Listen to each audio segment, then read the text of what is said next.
दिल्ली सल्तनत, ये टॉपिक चल रहा है अपना। इसमें जो हमारा आज जो इससे पहले गुलाम वंश हो चुका है और दूसरा कौन सा हो चुका है, खिलजी वंश की बात कर चुके हैं। और इसके बाद में अब जो आपका तीसरा वंश आता है, टोटल कितने वंशों ने शासन किया था दिल्ली सल्तनत में, टोटल कितने थे, 5, गुलाम, खिलजी, तुगलक, सैयद और लोधी वंश। तो इसमें जो पहले 4 वंश जो है, गुलाम वंश, सैयद वंश, खिलजी वंश और तुगलक वंश, ये तो क्या है आपके, ये है तुर्क। और जो अंतिम वंश था लोधी, वो क्या थे, अफगान थे, ये ध्यान रखना है। तो तुगलक वंश, इसके संस्थापक की बात करते हैं तो संस्थापक कौन है इसका, गयासुद्दीन तुगलक। ये नाम याद रखना आपको, इसने इसकी स्थापना की थी, गयासुद्दीन तुगलक। हमारा नया तीसरा डायनेस्टी शुरू होता है तुगलक वंश, किसके अंदर, दिल्ली सल्तनत। दिल्ली सल्तनत का टाइम पीरियड 1206 से 1526 ईस्वी के बीच में चलता है। तो इससे आगे अपन बात करते हैं तुगलक वंश की। संस्थापक गयासुद्दीन तुगलक। गयासुद्दीन तुगलक ने क्या किया, गयासुद्दीन ने खिलजी वंश के अंतिम शासक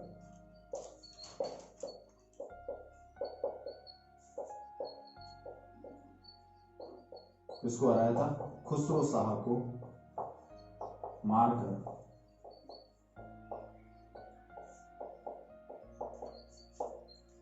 तुगलक वंश स्थापित किया। तो तुगलक वंश की स्थापना किसके साथ होती है, गयासुद्दीन तुगलक द्वारा क्या किया जाता है, खिलजी वंश का अंतिम शासक खुसरो शाह को मार दिया जाता है और इसके साथ ही तुगलक वंश की क्या हो जाती है, स्थापना हो जाती है। कब, 1320 ईस्वी में। तो 1320 ईस्वी से खिलजी वंश समाप्त हो जाता है और तुगलक वंश का शासनकाल क्या हो जाता है, स्टार्ट हो जाता है। अब देखो शुरुआत में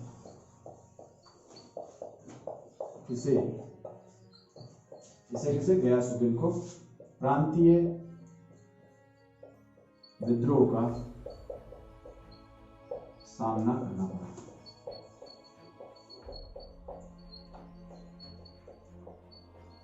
तो शुरुआती जो स्टेज थे, इनिशियल स्टेज में से प्रांतीय विद्रोह होते हैं उसके खिलाफ, जिसकी वजह से उसको सामना करना पड़ा। क्या विद्रोह, देखो तेलंगाना शासक, तेलंगाना भारत का राज्य पता है ना आपको, तेलंगाना शासक रुद्र प्रताप देव, ये एक हिंदू शासक था, देव के खिलाफ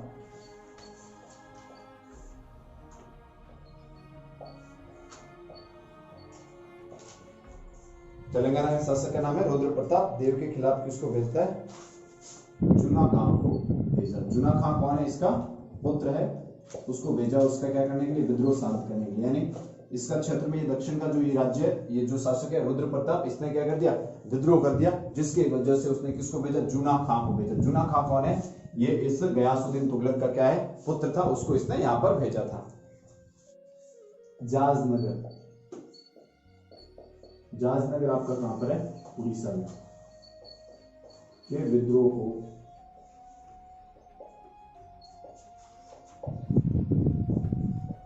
उलू खां ने समाप्त किया था। तो समाप्त किसने किया, इसके विद्रोह को उलू खां ने क्या किया, समाप्त किया है। किसके, जाजनगर उड़ीसा के विद्रोह को उलू खां ने क्या किया था, समाप्त किया था। तो इस तरह से धीरे धीरे क्या हो जाते हैं, इसके विद्रोह समाप्त होते हैं। उसके बाद गयासुद्दीन कहां पे जाता है, बंगाल विजय पे जाता है, और जब बंगाल जाता है तो वह वापस लौटते वक्त इसकी क्या हो जाती है, मृत्यु हो जाती है। अंतिम सैन्य अभियान मान लेते हैं। अंतिम सैन्य अभियान मतलब अंतिम बार ये कहां पे सेना लेकर के युद्ध करने गया था। तो अंतिम सैन्य अभियान जो था इसका, वो था आपका बंगाल में। अब यहाँ पे थोड़ी सी आप चीज समझिए, बंगाल में ये बंगाल का शासक था, सॉरी बंगाल गया था क्या करने के लिए, विद्रोह। अब एक बार लिखना मत करो, समझो यार। अंतिम सैन्य अभियान कहाँ था, बंगाल। आप इंडिया का मैप देखते हो तो बंगाल आपको कहां पे नजर आता है, पता है कौन सी दिशा में पड़ेगा, बताओ, है पूर्व दिशा में बंगाल। और ये कहाँ के शासक हुआ करते थे बताओ, दिल्ली के। अब देखो ये यहाँ पर इनका दिल्ली, तो यहाँ पे तो ये क्या करते थे, शासन किया करते थे, इनका केंद्र था, यानी इनकी क्या थी, राजधानी। अभियान कहाँ पर है इसका, बंगाल में, जिसको वर्तमान पश्चिम बंगाल कहते हैं, उसको पूरा क्षेत्र क्या कहलाता था, बंगाल कहलाता था। ये यहाँ पर क्या जाता है, अपने सैनिकों के साथ में यहाँ पे अभियान पे जाता है। अब यहाँ पे क्या होता है, इस जो दिल्ली के अंदर इसका पुत्र क्या कर देता है, उसको ऐसा लगता है कि इसका पुत्र ने क्या कर दिया, विद्रोह कर दिया। और ये शक किस पे करता है, तो निजामुद्दीन औलिया पे। किस पे, निजामुद्दीन औलिया। निजामुद्दीन औलिया कौन है, एक सूफी संत थे। क्या थे, सूफी संत थे। मैंने बख्तियार काकी नाम बताया आपको, क्या है, उनके शिष्य। तो निजामुद्दीन औलिया जो है ये इनको निजामुद्दीन जो औलिया है, तो इसको ऐसा लगता है, किसको, गयासुद्दीन तुगलक। गयासुद्दीन कहां पर है आपके, बंगाल में। गयासुद्दीन को यह लगता है कि इसका जो निजामुद्दीन औलिया है, उसके पुत्र को उसके खिलाफ भड़का रहा है और पुत्र शासक बन जाएगा जब तक वो क्या पहुंचेगा, वापस दिल्ली पहुंचेगा। इस कारण ये बंगाल से ही संदेश भेजता है, किसको, निजामुद्दीन औलिया को। और वो कहता है कि मेरे आने से पहले, कहां से वापस आने से पहले, बंगाल से वापस आने से पहले तुम दिल्ली छोड़ के चला जाना, नहीं तो मैं तुम्हें क्या कर दूंगा, मार दूंगा।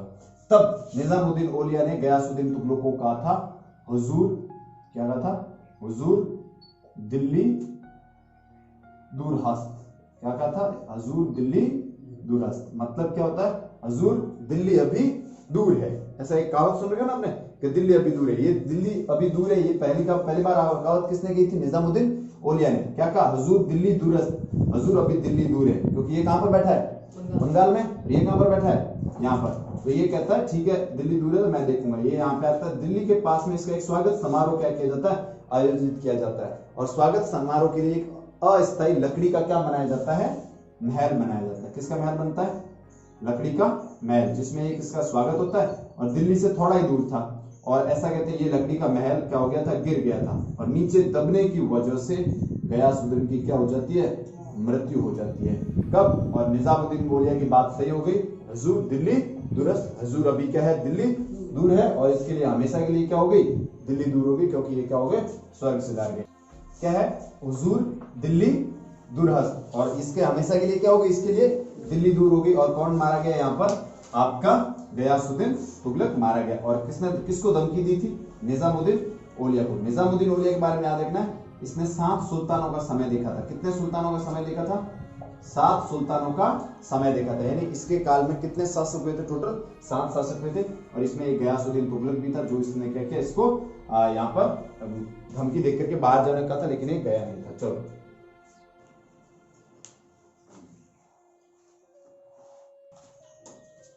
अंतिम सैन्य अभियान क्या था, बंगाल था। मृत्यु 1325 क्या गिरने से, लकड़ी का, बात नहीं, मृत्यु 1325 लकड़ी का महल गिरने से। और धमकी किसको दी थी, निजामुद्दीन औलिया को। मोहम्मद बिन तुगलक, इसका इसको शॉर्ट फॉर्म में हम क्या कहते हैं, MBT कहते हैं। M मतलब मोहम्मद, B मतलब बिन, T मतलब तुगलक। मोहम्मद बिन तुगलक, आसानी से याद रह जाएगा MBT आपको, ठीक है। तो मोहम्मद बिन तुगलक, ये इसका वास्तविक नाम क्या था, ये तो बाद में जब शासक बनता, सुल्तान बनता, तब ये नाम रखता है। वास्तविक जो नाम था इसका, वो इसका जूना खान था। क्या नाम था, जूना खान। जैसे ऊपर मेंशन हो रखा है, तेलंगाना के शासक रुद्र प्रताप को हराने के लिए किसको भेजा, जूना खान। तो शासक नहीं बना तब तक इस नाम से काम करता है। जैसे सुल्तान बना तो बड़ा अजीब नाम रखा है इसने, मोहम्मद बिन तुगलक, MBT कहते हैं। ये सबसे अजीबोगरीब क्या था, तुगलक वंश का सबसे अजीबोगरीब शासक। तुगलक वंश का नहीं, दिल्ली सल्तनत का भी क्या है, अजीबोगरीब शासक था। कौन, मोहम्मद बिन तुगलक। किसके लिए जाना जाता है, अपने अजीब प्रकार के फैसलों के लिए। उनको हम डिस्कस करेंगे। तो वास्तविक नाम याद रखना इसका क्या है, जूना खान, और बाद में नाम क्या हो गया, मोहम्मद बिन तुगलक। संज्ञा, संज्ञा समझते हो, मतलब जो इसको क्या दे दिए, नाम दे दिए गए। तो नाम क्या दिए गए, एक तो क्या कहा गया इसको, पागल शासक। क्या कहा जाता है, पागल शासक। तो दिल्ली सल्तनत का पागल शासक कौन था, MBT, मोहम्मद बिन तुगलक। इसके अलावा इसका क्या कहा जाता है, अंतर विरोधों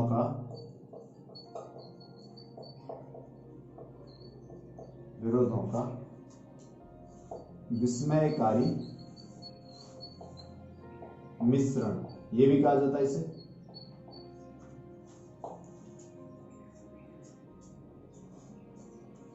और रक्त का प्यासा, ये इसकी क्या है, कुछ संज्ञाएं दी गई। कारण क्या है, इसको पागल शासक क्यों कहते हैं, इसने 4 फैसले लिए थे। कितने फैसले लिए थे? 4। पहले तो इसने एक तो राजधानी बदला, फिर मुद्रा को बदल दिया इसने। तो इस वजह से क्या होता है, इसके जो मुद्रा बदलने का, राजधानी बदलने के जो फैसले थे वो इसके उल्टे पड़ गए और कुछ सालों में इसे वापस क्या करना पड़ा। जैसे इसने दिल्ली से राजधानी देवगिरी को बनाया, दौलताबाद नाम से, उसको फिर वो वापस दिल्ली लाना पड़ा। इसके अलावा जो सिक्के जारी किए तो लोगों ने जाली सिक्के बनाने शुरू कर दिए, सिक्के का फैसला भी उसे वापस लेना पड़ता। इस कारण इसको क्या कहा जाता है, जितने भी फैसले लिए वो फैसले इसने अच्छा सोच के लिए थे, सुधारों के लिए थे, लेकिन उल्टे पड़ गए। इस कारण इसको पागल शासक या फिर अंतर विरोधों का क्या कहा जाता है, विस्मयकारी मिश्रण। अंतर बी पे रहा होता है। चलो ठीक होता। एमबीटी ने सल्तनत को यानी साम्राज्य को प्रांतों में बांट दिया, बांटा, जिन्हें मुक्त कहा जाता था। तो प्रांत क्या कहलाता था, मुक्त कहा जाता था। तो इसने प्रांतों में बांटा, मुक्त। और यहां पे एक राइटर है बर्नी, राइटर का नाम क्या है, बर्नी के अनुसार, चलो बर्नी के अनुसार, बर्नी कौन है, एक राइटर है, ठीक है। बर्नी के अनुसार एमबीटी ने 5 सुधार किए। कितने सुधार करने का प्रयास किया है, 5 सुधार। एमबीटी के 5 में कर वर्दी, ये इसका पहला सुधार। दोआब किसे कहते हैं, 2 नदियों के बीच का क्षेत्र क्या कहलाता है, दोआब। 5 नदियों के बीच का क्षेत्र क्या कहलाता है, पंजाब। वैसे तो भारत के राज्य का नाम पंजाब क्यों है, क्योंकि वो 5 नदियों के बीच का क्षेत्र, इस कारण उसको पंजाब कहते हैं। और 2 नदियों के बीच का क्षेत्र क्या कहलाता है, दोआब कहलाता है। तो इसने दोआब लिखकर वर्दी कर दी, क्योंकि उसको पता था कि दोआब जो 2 नदियों से घिरा है, तो आसपास के एरिया में क्या है, फसल अच्छी होती है, तो वहां के किसकों की क्या है, आय ज्यादा, तो इसका वहां पर उसने करों में वर्दी की। दूसरा, देवगिरी को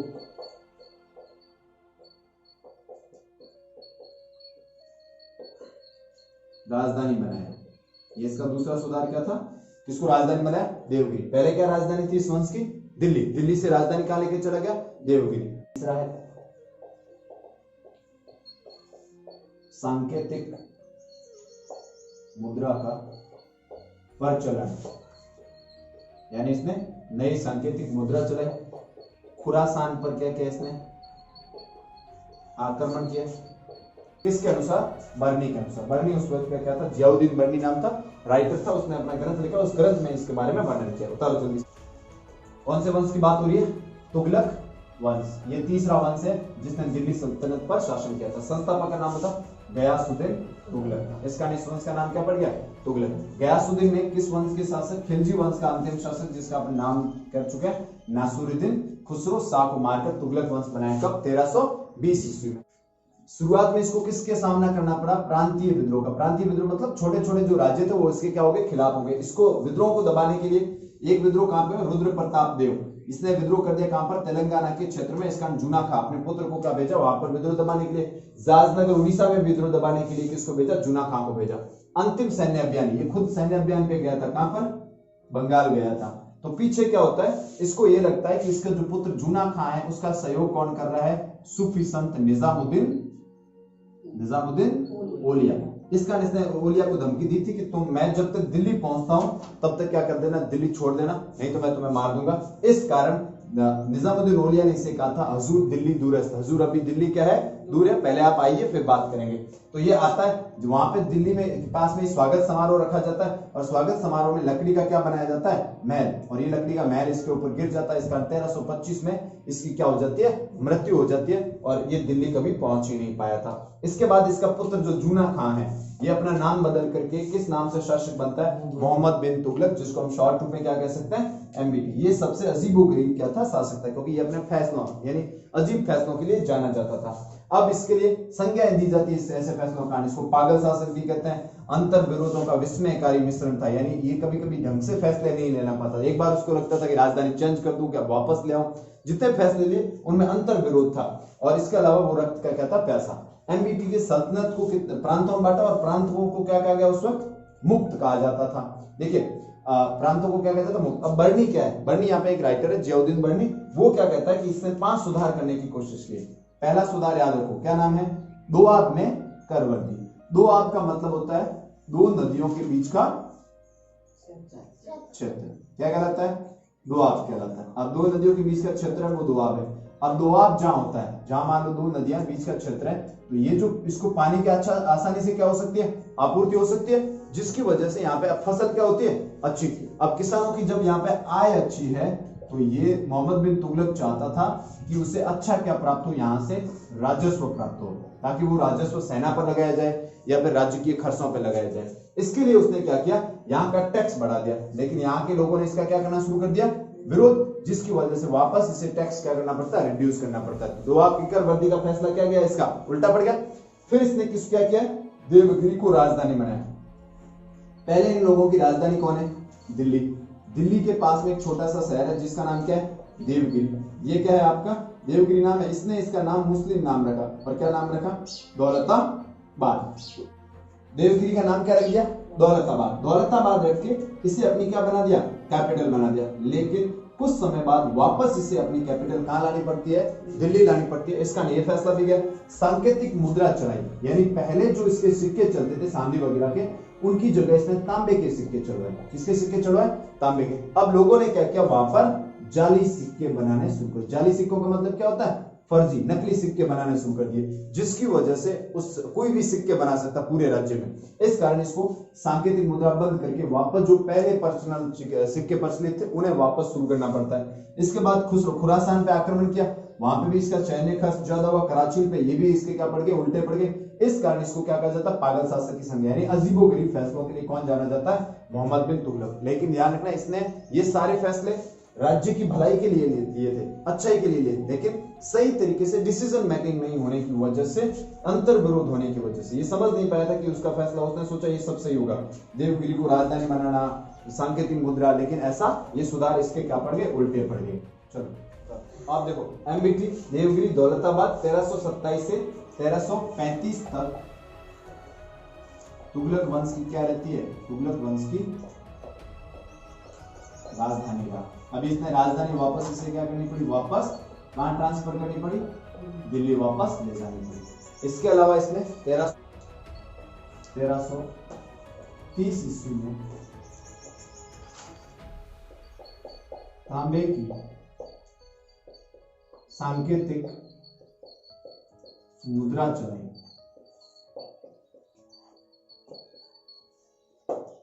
जिसे बाद में क्या करना पड़ा? बाद में बंद करना पड़ा। कारण क्या? लोगों ने क्या बनाना शुरू कर दिए? जाली सिक्के बनाने शुरू कर दिए, जिसकी वजह से इसे वापस क्या करना पड़ता है? उस सांकेतिक मुद्रा को बंद करना पड़ा। यहाँ पे एक इंपॉर्टेंट व्यक्ति का नाम याद रखोगे, इब्न बतूता। क्या नाम है? इब्न बतूता, ये व्यक्ति का नाम है। अभी आपके यहाँ पे कोई आया नहीं है? 1333 से 1344, ये इसका जन्म नहीं है, ये भारत में इसका क्या है? समय है। क्या करता है?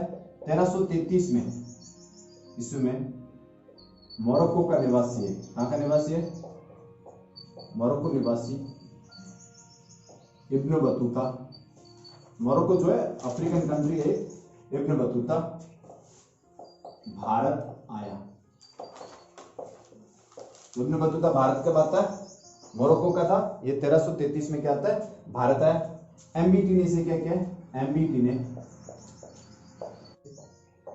दिल्ली का काजी नियुक्त किया। काजी मतलब क्या होता है? न्यायाधीश, ठीक है। काजी नियुक्त किया व राजदूत के रूप में चीन भी भेजा था। इसको के रूप में चीन भेजा। और इसने किसने? इब्न बतूता ने एक ग्रंथ लिखा, और उस ग्रंथ का नाम याद रखो, ग्रंथ है आपका रहला। क्या नाम है? रहला। ये रहला ग्रंथ किसका है? रहला ग्रंथ है आपके इब्न बतूता का, जो इसने ये ग्रंथ लिखा था। इसके अलावा 1351 ईस्वी में किसकी? एमबीटी, ना कि इब्न बतूता। तो ये सारी चीजें आपको किसके बारे में? मोहम्मद बिन तुगलक के बारे में।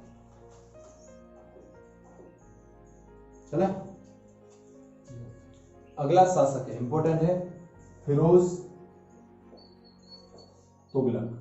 तो इसमें तीन इंपॉर्टेंट शासक आएंगे आपके, गयासुद्दीन तुगलक, मोहम्मद बिन तुगलक, और तीसरा कौन है, ये क्या था, एम्बेटी का चचेरा भाई था, यानी पुत्र नहीं था, ये सचेरा भाई था तथा 1351 ईस्वी में शासक बना।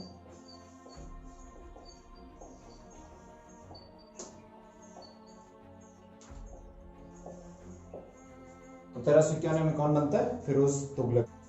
बंगाल का एक शासक है, बंगाल के हाजी इलियास, बंगाल के हाजी इलियास के खिलाफ असफल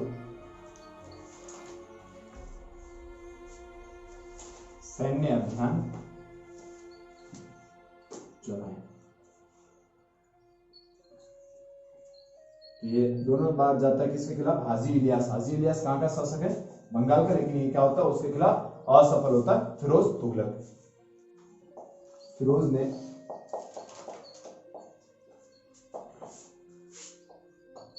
सरकारी व सेना की नौकरी को, ये सबसे इंपॉर्टेंट फैक्ट है, ठीक है, सेना की नौकरी को वंशानुगत कर दिया, वंशानुगत कर योग्यता निर्धारण प्रणाली का त्याग कर दिया, प्रणाली को त्याग दिया। यानी अब सेना में जो पद होंगे वो पद किस आधार पर होंगे, वंशानुगत। वंशानुगत का मतलब क्या होता है, अगर किसी सैनिक का पिता क्या इसमें सेना में नौकरी करता है तो उसके बाद कौन बन जाएगा, उसका पुत्र, चाहे उसमें सैनिक बनने की योग्यता हो या नहीं हो, क्योंकि उसने योग्यता निर्धारण की नीति को क्या कर दिया, त्याग दिया था, और पदों को क्या कर दिया, वंशानुगत कर दिया। पुत्र फतह खां को उत्तराधिकारी घोषित कर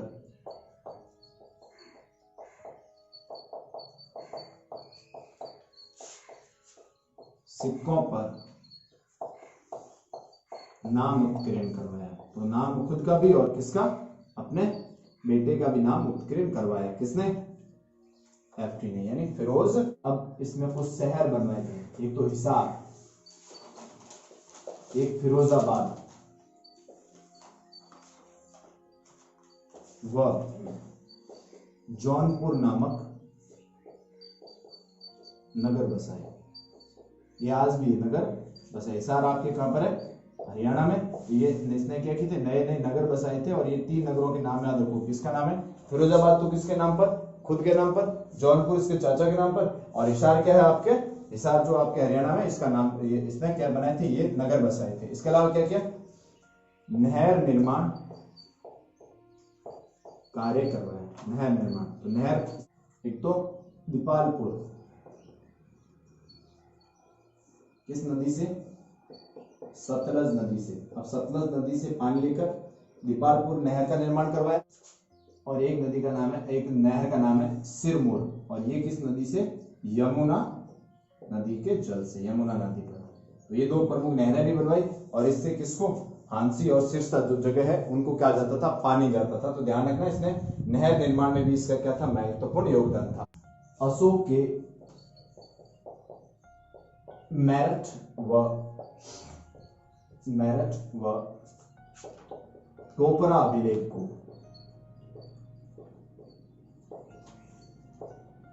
दिल्ली लेकर गया था। कहां लेकर गया था, दिल्ली लेके गया, लेकिन क्या रहा, पढ़ने में असफल रहा। ये इंपॉर्टेंट फैक्ट है, याद रखना है, पढ़ने में असफल रहा। तुगलक वंश शासक एमबीटी, पहले बात कर चुके हैं, मोहम्मद बिन तुगलक देवगिरी को, दौलताबाद को राजधानी बनाता है। कब से कब तक रहती है, 1327 से 1335 तक। 1330 ईस्वी में किसके सिक्के चलाए, तांबे के, लेकिन बाद में क्या लेने पड़े इससे, ये फैसला वापस लेना पड़ता है। इसके बाद व्यक्ति कौन आता है, ये नाम याद रखोगे, कौन है, इब्न बतूता। कहां का निवासी बताओ, मोरक्को। मोरक्को क्या है, एक अफ्रीकन कंट्री है, अफ्रीका की एक क्या है, देश है। और 1333 में आता है, दिल्ली का काजी बनता है। काजी किसको कहते हैं, न्यायाधीश को क्या कहा जाता था, काजी। और साथ ही साथ में कहा जाता है, चीन भेजा जाता है इसको, किसके राजदूत के रूप में, मोहम्मद बिन तुगलक के राजदूत। और एक ग्रंथ लिखा जिसका नाम क्या है, रहला। मृत्यु 1351 में हो जाती है। फिर कौन बनता है, फिरोज तुगलक। सचेरा भाई था तथा 1391 में शासक बना था ये, और इसने किससे हारना पड़ा इसको? हाजी इलियास से। और हाजी इलियास कहाँ का है आपका? बंगाल का। फिरोज ने सरकारी सेना में जो सरकारी नौकरी और सेना की जो नौकरी है उसमें पद को क्या कर दिया? वंशानुगत, यानी पिता से पुत्र को, पुत्र से आगे क्या होता जाएगा? हस्तांतरित होता रहेगा। योग्यता निर्धारण को समाप्त कर दिया। पुत्र था फतेह का, उससे सिक्के चलवाए इसने। हिसार, फिरोजाबाद और जौनपुर ये नगरों के नाम याद रखो, किसने स्थापित किए थे आपके? फिरोज तुगलक ने। नहरें निर्माण करो, दीपालपुर और कौन सी? सिरमौर। ये पूछा गया था आपको, सवाल फिर से पूछा जा सकता है, ध्यान रखना। कौन सी दो? दीपालपुर। दीपालपुर में नहर में कहां से पानी आता था? सतलज नदी। इसमें कहां से पानी आता था? आपके यमुना नदी से। अशोक के मेरठ और टोपरा अभिलेख, दो अभिलेख है, मेरठ और टोपरा। ये जगहों के नाम, मेरठ उत्तर प्रदेश में, टोपरा वगैरह। इसे दिल्ली लेके गए लेकिन पढ़ नहीं पाए, और इसी को बाद में कौन पढ़ता है? 1837 में कौन पढ़ता है? जेम्स प्रिंसेप पढ़ता है। ये बातें बात हुई फिरोज तुगलक।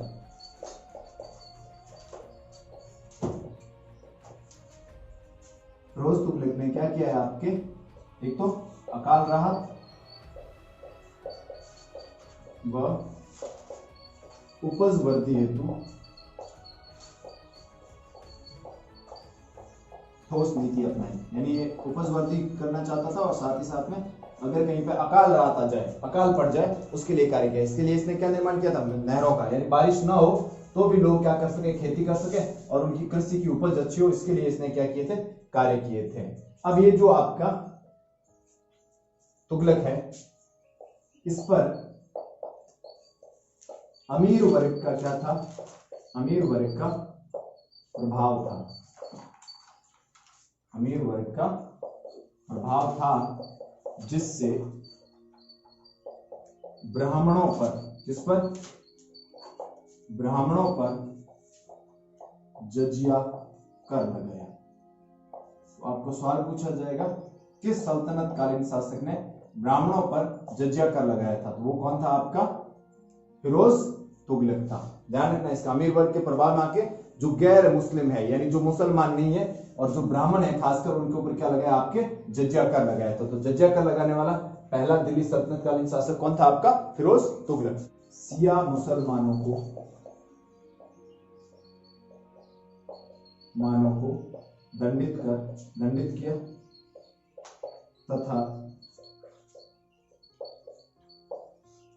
तथा गैर मुस्लिम सजाएं समाप्त कर दी। अब जो सजाएं दी जाती थी वो किस तरीके से दी जाती थी? मुस्लिम लॉ के अनुसार, मुस्लिम कानून के अनुसार। अब आपको मैंने बताया था मुसलमानों के कितने संप्रदाय होते हैं? दो, शिया और कौन सा? सुन्नी। बाद में गैर शरीयत के कितने? 24 करों के स्थान पर, 24 करों के स्थान पर 4 कर लगाए। अब वो 4 कर कौन कौन से? ध्यान रखना है। एक तो जकात, खराज, खमस व जजिया, ये 4 कर लगाए। पहले कितने चलते थे? 24 कर चलते थे। फिरोज ने 24 को समाप्त, 20 को समाप्त कर दिया, पीछे 4 ये रखे, जकात, खराज, खमस और जजिया कर। ये नाम याद रखना है। दासों के लिए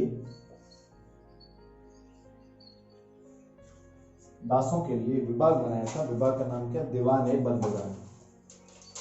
दीवान ए बंदगान नामक विभाग बनाया व दासों की सर्वाधिक वृद्धि इसके समय फिरोज तुगलक के समय सर्वाधिक दास थे, सर्वाधिक वृद्धि। इसके अलावा इसने क्या किया? फिरोज ने दिल्ली में बागवानी कृषि का मतलब क्या होता है? जैसे अंगूर वगैरह की क्या करना? खेती करना। बागवानी कृषि को प्रोत्साहित किया। ये ऐसा पहला शासक था जिसने खेती के साथ साथ बागवानी खेती को भी क्या किया था? प्रोत्साहित किया था। मृत्यु कब हो जाती है? 1381 में। अब उत्तराधिकारी देखो, इसका उत्तराधिकारी कौन है और इंपॉर्टेंट क्या है चीजें, इसके साथ ही हमारा तुगलक वंश क्या हो जाएगा, समाप्त। नासिरुद्दीन महमूद, नासिरुद्दीन महमूद क्या है, इसका उत्तराधिकारी है। इसके समय, किसके समय, नासिरुद्दीन के समय, इसके समय 1398 में, ये नाम याद रखना है, तैमूर लंग ने, किसने, तैमूर लंग ने दिल्ली को क्या किया था, दिल्ली को लूटा था। इसका शासक का नाम याद रखो कि कौन था, तैमूर लंग। ये दिल्ली को क्या किया, लूटा। कौन था, ये मंगोल था, इसने क्या किया, दिल्ली को लूटा है। तुगलक वंश समाप्त हो जाता है। फिर कौन से वंश की स्थापना होती है, सैयद वंश की, और इसका जो संस्थापक है उसका नाम याद रखोगे, खिज्र खां। ये खिज्र खां कौन है, तैमूर लंग का क्या था, वहां से रखा हुआ कोई व्यक्ति था जिसने क्या किया, दिल्ली पर शासन किया। तो खिज्र खां यहाँ का क्या है, संस्थापक है। इसने किसी भी प्रकार का क्या नहीं लिया, कोई उपाधि नहीं ली, और ना ही 1414 से 1421 तक ये शासक रहता है। और इसके बाद में शासक बनता है, सेकंड शासक का नाम है मुबारक शाह।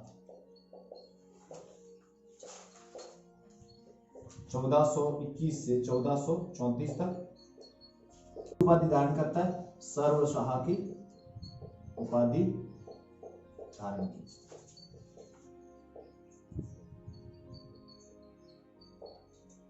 और इसके बाद में कौन सा वंश आ जाता है, लोधी वंश आ जाता है। बेहलोर लोधी किसकी स्थापना कर देता है, लोधी वंश की। तो ये आपके 4 वंश हो गए, सैयद और कौन सा, तुगलक। सुन लो भाई, कौन सा वंश है, तुगलक वंश। किसकी बात हो रही थी, इसका आपका तीसरा शासक क्या नाम है, फिरोज तुगलक ने किसके लिए, अकाल रात के लिए कार्य किया। तो अकाल रात के लिए इसने क्या बनवाई, नहरें। अब मान लो मानसून नहीं आया, बारिश नहीं हुई, तब क्या कर सकते हैं लोग, नहरों से क्या कर सकते हैं, खेती, और खेती करके अपनी उपज में क्या कर सकते हैं, वृद्धि कर सकते हैं। इसके लिए इसने ठोस नीति अपनाई थी। दीपालपुर और सिरमौर 2 नहरें बनवाई, वो नाम याद रखने। इस पर किसका प्रभाव था, अमीर वर्ग का। अमीर वर्ग मैंने बताया, अमीर नहीं मतलब क्या था, इनका एक समूह होता था, वो समूह का जो प्रभाव था, जिससे इसने उस प्रभाव में आकर के ब्राह्मणों पर, किस पर जजिया कर लगाया, ब्राह्मणों पर क्या लगाता है, जजिया कर लगाता है। तो जजिया कर का मतलब क्या होता है, स्पेशल ब्राह्मणों से लिया जाने वाला कर है, उसको हम जजिया कर के नाम से जानते हैं। तो ये इसने इस पे लगाया था, पहली बार लगाया।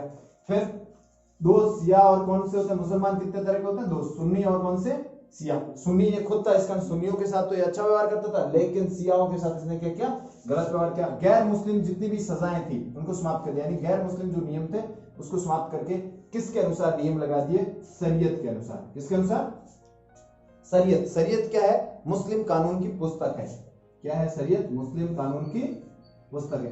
कि मुस्लिम कानून की पुस्तक में जो नियम लेकर के कि किसी को कैसे सजा देनी है सारी, तो उसको इसके अनुसार नियम सारे क्या कर दिए, लागू कर दिए। 4 प्रकार के कर, और गैर शरीयत में कितने कर है, 24 थे, उसके लिए 4 कर शुरू किए। कौन से, जकात, खराज, खमस और कौन सा, जजिया कर। जकात और खराज और खमस। खमस क्या है, युद्ध में लूट से प्राप्त, युद्ध में लूट से प्राप्त कर, यानी जो धन प्राप्त होता था क्या, युद्ध में लूट लेने के बाद में, उसको खमस के नाम से जाना जाता है। जजिया किस पे लगाया इन्होंने, मुसलमानों पर। जकात और खराज जो है ये मुसलमानों से भी लिए जाते थे और गैर मुसलमानों से भी लिए जाते थे। तो ये 4 प्रकार का याद रखने, जकात, खराज, खमस और जजिया। दासों के लिए एक अलग क्या बनवाया, विभाग बनवाया, जिसका नाम क्या, दीवान ए बंदगान। बंदगान मतलब बंदास, और उसके लिए क्या बनवाया, इसने नया विभाग बनवाया। और फिरोज ने दिल्ली में बागवानी कृषि शुरू की। ये सबसे इंपॉर्टेंट फैक्ट, 2 फैक्ट याद रखने हैं, ब्राह्मणों पर जजिया कर, और किसकी खेती शुरू की, बागवानी की। कृषि के लिए क्या बनवाई, नहरें बनवाई। ये मृत्यु 1388 में हो जाए। उत्तराधिकारी नासिरुद्दीन मोहम्मद था। इसके समय तैमूर लंग का भारत पर आक्रमण होता है। इतना खतरनाक आक्रमण होता है कि ऐसा कहते हैं इस आक्रमण में 1398 ईस्वी में हुआ। इस आक्रमण में पूरा दिल्ली वीरान हो गया था, यानी लोगों को, जितने भी पुरुष स्त्रियां, सबको मार दिया। एक बिल्ली भी देखने को नहीं मिलती थी दिल्ली में, बिल्ली भी देखने को नहीं मिलती थी। किसके आक्रमण से, इसके आक्रमण से। इस कारण बाद में नासिरुद्दीन मोहम्मद किसके सामने आता है, तैमूर लंग के सामने, और अपने गले में क्या लटकाता है, तलवार लटका करके क्या मांग लेता है, माफी मांगता है। तब जाके तैमूर इसको माफ करता है, और उसके बाद में तैमूर अपना एक वंश, अपना एक व्यक्ति छोड़ के जाता है यहाँ पे, जिसका नाम क्या है, खिज्र खां। और ये खिज्र खां नए वंश की स्थापना करता है, और इसका नाम क्या है, सैयद वंश। यानी इस आक्रमण के बाद कौन सा वंश समाप्त हो जाता है, तुगलक वंश समाप्त हो जाता है। और इसके बाद शासक बनता है मुबारक शाह 1421-14। सर्वशाह की उपाधि कार्य किया। सैयद वंश में कोई खास विकास हुआ नहीं था, इसका इतना याद रखना। अगला आपका वंश जो है वो कौन सा है, लोधी वंश, जिसके बारे में हम अगली वीडियो में बात करेंगे।